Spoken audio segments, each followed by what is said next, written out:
ხანგრძლივი პაუზის შემდეგ ამერიკის საელჩო საქართველოში მიმდინარე პროცესებს რადიო თავისუფლებასთან ეხმაურება. პრეზიდენტ ტრამპის დიპლომატიური სამსახური ღია დაკრიტიკებს დაკავებების ახალ სერიას საქართველოში და ქართულ ოცნებას ახსენებს, რომ გამოხატვის თავისუფლება ის მთავარი ღირებულებაა, რომელსაც შეერთებული შტატები პატივსცემს და მის დაცვას ითხოვს. წერილობით პასუხებში, რომელიც რადიო თავისუფლების კითხვებზე საელჩომ გამოგზავნა, შტატები ქართულ ოცნებას ახსენებს, რა უთხრეს დახურულ შეხვედრებზე. ოპოზიციის ჩართულობის გარეშე დემოკრატია ვერ იმუშავებს. ასეთია პრეზიდენტ ტრამპის გუნდის პოზიცია. ტრამპის ადმინისტრაციამ კაფეოდ განაცხადა, რომ შეერთებული შტატები სიტყვის თავისუფლებას მიიჩნევს ფუნქციონირებადი საზოგადოების ფუნდამენტურ საფუძვლად და ჩვენ მტკიცედ ვეწინააღმდეგებით ცენზურასა და იმ შემზღუდავ კანონებს, რომლებიც გამოიყენება არასასურველი შეხედულებების მქონე ადამიანების ხმის ჩასახშობად. როგორც ეს ქართულ პარტნიორებსაც გავუზიარეთ, სტაბილურობა მოითხოვს პოლიტიკურ ოპოზიციას, რომელიც სახელმწიფო ინსტიტუტებთან მოქალაქეების სახელით თანამშრომლობს. ჩვენ შეშფოთებულები ვართ საქართველოს მთავრობის სიძულვილის ენის წინააღმდეგ ბრძოლის სამმართველოს გამო. სიცრუესა და მცდარ შეხედულებებზე საუკეთესო პასუხი მეტი სიტყვის თავისუფლებაა და არა იძულებით დამყარებული დუმილი. სახელმწიფო დეპარტამენტთან შეთანხმების გარეშე ასეთ პოზიციას საელჩო არ აქვეყნებს. ნებისმიერი კრიტიკული გზავნილი მარკო რუბიოს გუნდთან თანხმდება. რადიო თავისუფლების კითხვის პასუხად გავრცელებულ განცხადებაში შტატებმა ოცნების პროპაგანდა სრულად ჩამოანგრია, რომ ტრამპის ადმინისტრაციისგან პოზიტიური ნაბიჯები დაინახეს.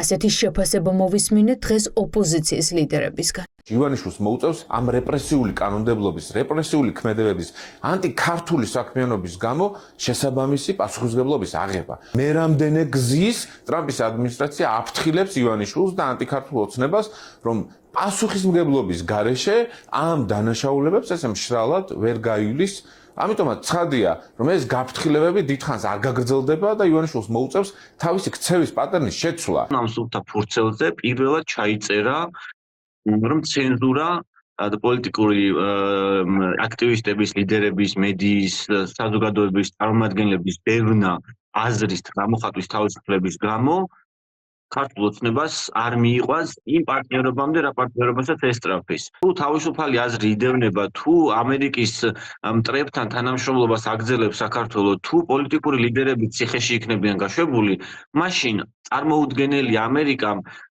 ურთიერთობები გააგრძელოს ქართულ ოცნებასთან, ან გადატვირთოს საერთოდ, იმიტომ რომ ქართული ოცნება სანდოობას ვერ ადასტურებს. შტატების უმწოვეს კრიტიკას ჯერ არ უპასუხა არც ირაკლი კობახიძემ და არც საგარეო უწყებამ.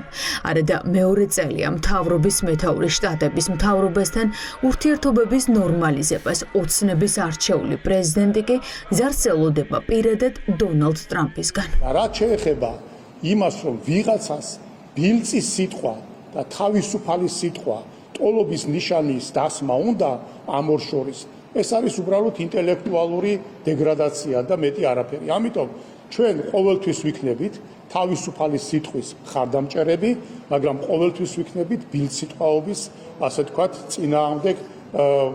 წინააღმდეგნი. რაც შეეხება ამერიკის შეერთებულ შტატებთან დაკავშირებით, ჩვენ არ ვაპირებთ ახლა ზედმეტ პოლემიკაში შესვლას. ამერიკის შეერთებული შტატების საელჩომ უნდა შეისწავლოს კარგად სასამართლოს გადაწყვეტილება და ის აღმოეჩენს, რომ იქ სიტყვისა და გამოხატვის თავისუფლებასთან კი არ ქონდა საქმე, არამედ ქონდა სიძულვის ენის გამოყენებასთან საქმე. თუ ამერიკის შეერთებული შტატების საელჩო ამაში ვერ გაერკვა, დარწმუნებული ვარ, საგარეო საქმეთა სამინისტრო ჩვენი გამომართავს ამ სასამართლო გადაწყვეტილების არსს და ჩვენი კანონმდებლობის არსს. რა თქვა ამერიკის საელჩომ? სიტყვის თავისუფლება დემოკრატიის ქვაკუთხედია. იმისთვის, რომ ქვეყანა შტატების სანდო პარტნიორად იქცეს, საჭიროა ადამიანების სიტყვის გამო არ იდევნებოდნენ. წითელი ხაზი შტატებისთვის სწორედ სიტყვის გამო ხალხის დაკავება აღმოჩნდა. სიტყვის თავისუფლების შეზღუდვა კი არის ერთ-ერთი მიზეზი, რის გამოც დონალდ ტრამპი ევროპას დაუპირისპირდა. And I think it's true in Europe. They're losing their wonderful right of freedom of speech. I see it. I mean, I thought he made Europe has to be careful. უფრო მწვავე იყო ჯეიდი ვენსი.